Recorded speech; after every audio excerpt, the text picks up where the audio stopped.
اعوذ باللہ من الشیطان الرجیم بسم اللہ الرحمن الرحیم۔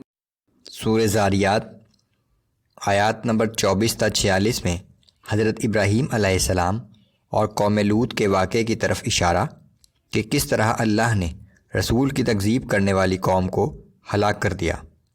فرعون، عاد، سمود اور قوم نوح کے واقعات کی طرف اشارہ کہ کس طرح انہوں نے اپنے رسولوں کی تکذیب کی اور بالآخر اللہ کے عذاب میں گرفتار ہوئے۔ اعوذ باللہ من الشیطان الرجیم۔ هل اتاک حدیث ضیف ابراہیم المکرمین۔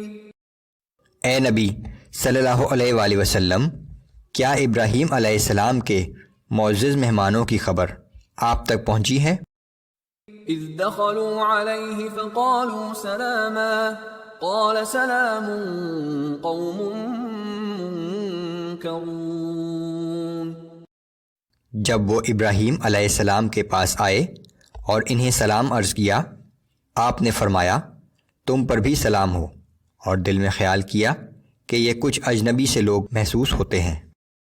فراغ إلى أهله فجاء بعجل سمين۔ پھر وہ اپنے گھر والوں کے پاس گئے اور ایک بھنا ہوا فربا بچڑا لے آئے۔ فقربه إليهم قال ألا تأكلون۔ وہ بچڑا لا کر مہمانوں کے سامنے پیش کیا اور کچھ توقف کے بعد ان سے کہا کہ آپ لوگ کھاتے کیوں نہیں؟ فأوجس منهم خیفة۔ پھر اصرار کے باوجود ان کے نہ کھانے پر ابراہیم علیہ السلام نے اپنے دل میں خوف محسوس کیا۔ قالوا لا تخف وبشروه بغلام علیم۔ مہمانوں نے کہا کہ خوف زدہ مت ہوں، اور پھر ابراہیم علیہ السلام کو ایک بڑے علم والے بیٹے کی بشارت سنائی۔ فأقبلت امرأته في صرة فصكت وجهها وقالت عجوز عقيم۔ تو یہ سن کر ان کی بیوی حیران ہو کر سامنے آئی اور تعجب سے اپنے ماتھے پر ہاتھ مار کر کہنے لگی کہ میں بڑھیا اور بانجھ، مجھ سے بیٹا کیسے ہوگا؟ قالوا كذلك قال ربك إنه هو الحكيم العليم۔ انہوں نے کہا کہ تیرے رب نے اسی طرح فرمایا ہے، بے شک وہ بہت حکمت والا اور سب کچھ جاننے والا ہے۔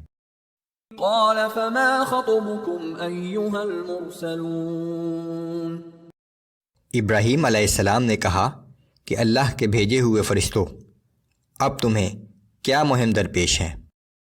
قالوا إنا أرسلنا إلى قوم مجرمين۔ انہوں نے کہا کہ ہم ایک مجرم قوم کی طرف بھیجے گئے ہیں، قوم لوط کی طرف۔ لنرسل عليهم حجارة من طين مسومة عند ربك للمسرفين۔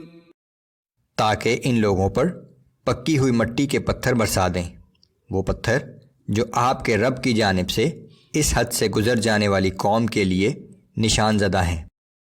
فأخرجنا من كان فيها من المؤمنين۔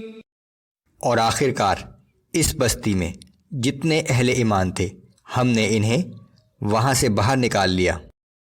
فما وجدنا فيها غير بيت من المسلمين۔ اور وہاں ہم نے مسلمانوں کے ایک گھر کے سوا اور کوئی گھر پایا ہی نہیں۔ یہ گھرانہ لوط علیہ السلام اور ان کی 2 بیٹیوں پر مشتمل تھا۔ وَتَرَكْنَا فِيهَا آيَةً لِّلَّذِينَ يَخَافُونَ الْعَذَابَ الْأَلِيمَ۔ اور ہم نے ان تباہ شدہ بستیوں کو ایسے لوگوں کے لیے ایک نشانی بنا کر چھوڑ دیا جو دردناک عذاب سے ڈرتے ہیں۔ وفي موسى إذ أرسلناه إلى فرعون بسلطان مبين. اور اسی طرح موسیٰ کے واقعے میں بھی ایک عبرت آموز نشانی ہے جب ہم نے انہیں صریح معجزہ دے کر فرعون کی طرف بھیجا. فتولى بركنه وقال ساحر أو مجنون. لیکن اس نے اپنی طاقت کے زوم میں روگردانی کی اور کہنے لگا کہ موسیٰ جادوگر ہے یا دیوانہ. فأخذناه وجنوده فنبذناهم في اليم وهو مليم. پھر ہم نے فرعون اور اس کے لشکروں کو پکڑ لیا اور ان سب کو سمندر میں پھینک دیا اس حال میں کہ وہ اپنے آپ کو ملامت کر رہا تھا. وفي عاد إذ أرسلنا عليهم الريح العقيم.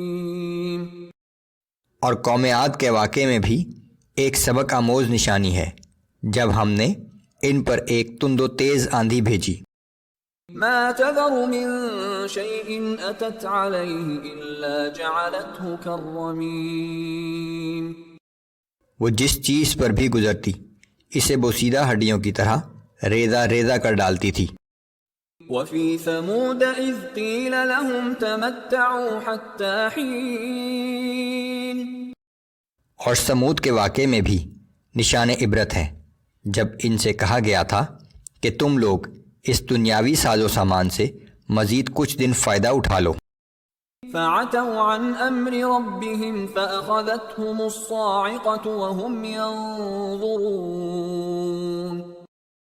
سو ان لوگوں نے اپنے رب کے حکم سے سرتابی کی پھر ان کے دیکھتے ہی دیکھتے ایک ہولناک کڑک نے انہیں آ پکڑا. فما استطاعوا من قيام وما كانوا منتصرين. پھر نہ تو وہ کھڑے ہو سکے اور نہ ہی کسی سے مدد حاصل کر سکے. وقوم نوح من قبل انہم كانوا قوما فاسقین. اور ان سے پہلے ہم قوم نوح کو ہلاک کر چکے ہیں بلا شبہ وہ بہت ہی نافرمان لوگ تھے.